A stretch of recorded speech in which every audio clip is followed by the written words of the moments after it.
क्या गर्भ संस्कार साइंटिफिकली प्रूवन है? क्या आप भी गर्भ संस्कार करवाते हो ड्यूरिंग प्रेगनेंसी और आपको ऐसा लगता है कि आपने थ्रू आउट 9 मंथ जो टाइम दिया गर्भ संस्कार के लिए, डिफरेंट डिफरेंट एक्टिविटीज के लिए, डिफरेंट डिफरेंट आपने स्पिरिचुअल वे से आपने अपना टाइम जो है वो स्पेंड किया, तो क्या वो सच में वर्थ इट है या जस्ट एक ट्रेंड चला आ रहा था या आपके डॉक्टर ने सजेस्ट कर दिया या आपके कोई फ्रेंड्स जो है या आपके रिलेटिव्स जो है उन्होंने किया तो जस्ट आपने blindly उनको फॉलो किया? हेलो फ्रेंड्स, माई सेल्फ doctor Vaishali Vasavada, I am fertility consultant and Ayurveda specialist. So आज हम डिस्कस करेंगे कि गर्भ संस्कार कैसे काम करता है और इसमें आपको कौन सी चीजों का ध्यान रखना चाहिए। क्या सिर्फ एक 9 मंथ के दौरान गर्भ संस्कार करवा लिया तो वो इनफ है आपके बच्चे के लिए?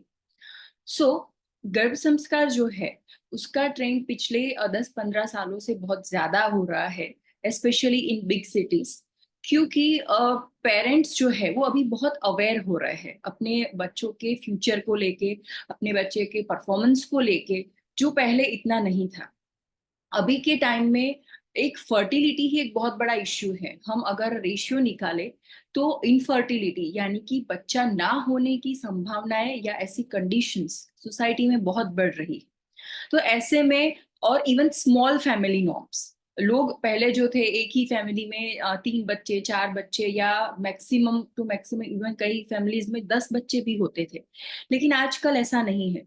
बेस्ड ऑन टाइम, अभी का जो सिनारियो है, अभी मदर एंड फादर दोनों वर्किंग होते हैं तो सभी बच्चों पे ध्यान नहीं दे पाते हैं, फाइनेंशियल प्रॉब्लम होती है। तो ऐसे टाइम पे वो लोग चूज करते हैं कि या तो एक बच्चा या मैक्सिमम 2 बच्चा।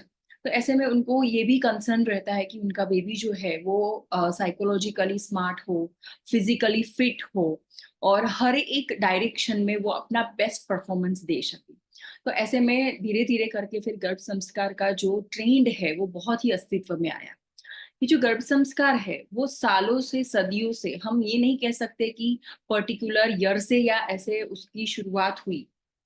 जस्ट जब से ये टेक्सिस अवेलेबल है, जब से वैदिक साइंस अवेलेबल है, जब से सृष्टि अवेलेबल है, तब से शायद हम कह सकते हैं कि ये जो गर्भ संस्कार का कॉन्सेप्ट है वो अस्तित्व में है। हमारे क्लासिक्स में अगर हम देखें तो जैसे शब्द कल्पद्रुम है, वाचस्पत्यम है, ऐसे बुक्स में 16 संस्कार मेंशन किए हैं। 16 संस्कार में से एक है गर्भाधान संस्कार और पुंसवन संस्कार एंड सीमंतोनयन संस्कार।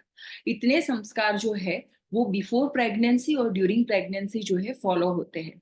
इस दौरान रिचुअल्स फॉलो किए जाते हैं, यज्ञ करवाए जाते हैं और इस तरीके से जो नॉर्मल जो वैदिक जो विधियां होती है वो सब होती है। लेकिन आजकल हम देखें तो क्या क्या होता है कि डिफरेंट डिफरेंट मंथ के अकॉर्डिंग बेबी का जैसे ग्रोथ होता है उसके अकॉर्डिंग अलग अलग प्रकार की एक्टिविटीज करवाई जाती है। उस तरीके से according to the growth of the baby diet advice की जाती है, मेडिसिन एडवाइस की जाती है। स्पेशली आयुर्वेदा साइंस इसे हार्डली फॉलो करता है, तो जनरली पेशेंट्स जो है वो आयुर्वेद स्ट्रीम को ज्यादा चूज करते हैं फॉर गर्भधान संस्कार और अदर गर्भधान और संस्कार एक्टिविटीज। और इसके अलावा इवन साइकोलॉजिकल पीस के लिए भी वैदिक बुक्स जो है या कोई भी ऐसी स्पिरिचुअल या मोटिवेशनल बुक्स या ऐसी कोई एक्टिविटी जो है पेशेंट के द्वारा करवाई जाती है।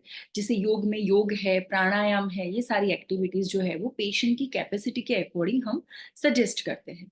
अब इसके साइंटिफिक प्रूफ को अगर हम देखें तो कई सारे स्टडीज जो है वो आयुर्वेदा स्ट्रीम में इसके ऊपर हो रहे हैं। उसमें कई सारे रिजल्ट्स भी पब्लिश हो रहे हैं कि बहुत अच्छी इफेक्ट्स है उनकी। पेशेंट की टेस्टिमोनी ली जाती है, बेबीज का परफॉर्मेंस देखा जाता है थ्रू आउट, जो उसका जो टॉडलर एज होती है उसमें उसका माइलस्टोन देखा जाता है, फिर स्कूल में उसका परफॉर्मेंस देखा जाता है, उसका बिहेवियर एंड एवरीथिंग। तो उसमें ऐसे कंपैरेटिवली पाया गया कि जिन्होंने गर्भ संस्कार, जिनकी मदर्स ने गर्भ संस्कार फॉलो किया, उन even after that, even birth के बाद भी एक प्रोडिजी बेबी का कॉन्सेप्ट है जो जनरली हम पेशेंट को सजेस्ट करते हैं अपने बेबीज में फॉलो करने के लिए। वो भी जिन्होंने किया तो उनके बच्चों का performance compare to normal baby ज्यादा एक्स्ट्रा ऑर्डिनरी और अच्छा रहा।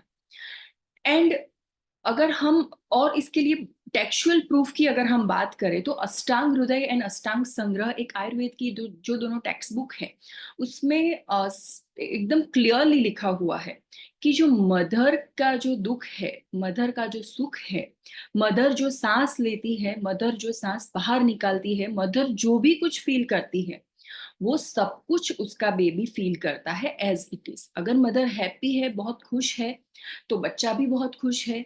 अगर मदर बहुत दुखी है तो बच्चा भी बहुत दुखी है। और जब भी हम स्ट्रेस में होते हैं या दुखी होते हैं तो उसका इम्पैक्ट हमारे पूरे फिजिक के ऊपर पड़ता है। तो सेम चीज बच्चे के साथ भी होती है। एज बच्चा ग्रोइंग फेज में होता है, उसका उसके जो बॉडी में जो मल्टीपल ऑर्गन्स है वो अभी डेवलप हो रहे होते हैं। तो अगर मदर अनहैप्पी है तो उसकी इम्पैक्ट नेगेटिवली बेबी के ऊपर पड़ेगी, यानी कि बेबी का साइकोलॉजिकल एंड फिजिकल ग्रोथ दोनों के ऊपर उसकी इम्पैक्ट पड़ेगी। तो इसके ऑपोजिट अगर हम देख ले तो अगर मदर पॉजिटिव है, मदर हैप्पी है, तो उसकी पॉजिटिव इम्पैक्ट आएगी। सो ठीक इसी तरह से गर्भ संस्कार जो है वो काम करते हैं according to person, according to doctors युक्ति। मतलब जो डॉक्टर सोचते हैं अपने एक्सपीरियंस के हिसाब से पर्टिकुलर प्रेग्नेंट लेडी के द्वारा उस तरीके से एक्टिविटीज या बुक रीडिंग या गर्भ संवाद, ये सारी चीजें जो है अलग अलग क्षेत्र में करवाई जाती है। और जो ये मन से करता है, पूरे कंसंट्रेशन के साथ करता है, तो उनको बहुत ही अच्छा आउटकम भी मिलता है। ये बस आपको ये डिसाइड करना है कि आपको क्या करना है। बट जो अल्टीमेट गोल है गर्भ संस्कार का वो ये होना चाहिए कि जो जो भी माताएं ये गर्भ संस्कार की प्रोसेस जो है वो फॉलो कर रही है एवरी मंथली, उनको उसमें पूरा इन्वॉल्व होके अपना 100% देके करना है, माइंड को पूरा काम रखना है, किसी भी सिचुएशन में उनको हैप्पी रहना है, पॉजिटिव रहना है, ओवर थिंकिंग नहीं करनी है। अगर वो ये सारी चीजें, यही सारे अचीवमेंट्स या ये सारे गोल्स को अगर वो अडॉप्ट कर सकती है तो उनको गर्भ संस्कार के सारे प्रोसेस का रिजल्ट जो है वो 100% मिल सकता है।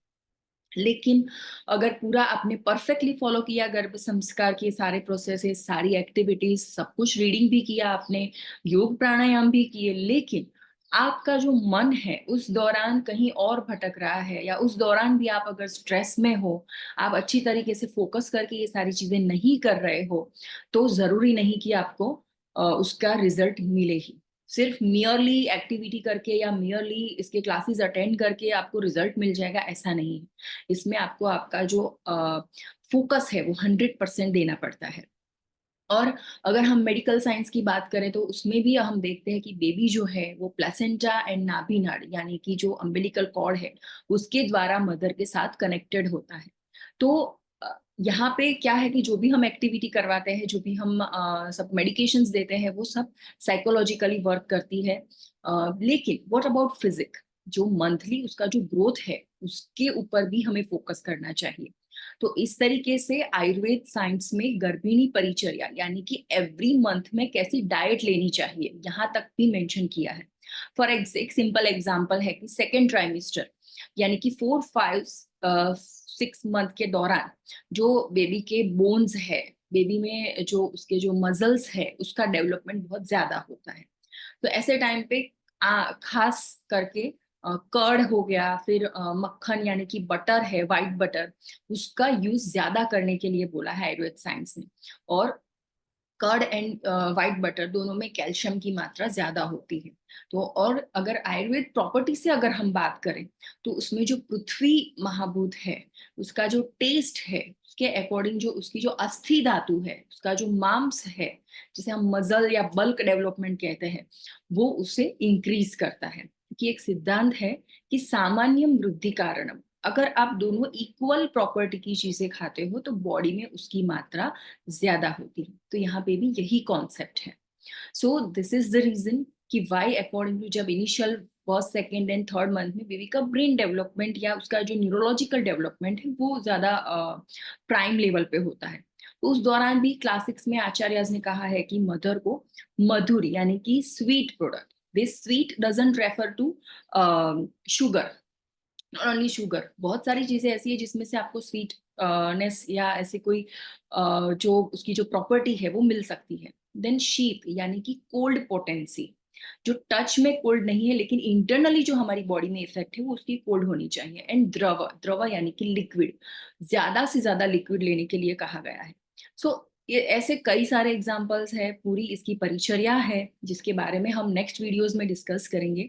सो इस तरीके से अगर मदर पूरा फोकस लगा के डाइट, आयुर्वेदा मेडिकेशन, एक्टिविटीज, योग, प्राणायाम अगर सब कुछ अच्छे से फॉलो करे तो उसका जो बेबी है वो श्रेष्ठ प्रजा यानी कि बेस्ट प्रोजेनी उसको मिल सकती है। And after the birth of the baby even ये प्रोसेस यहाँ पे खत्म नहीं होती है। There is the science called prodigy baby.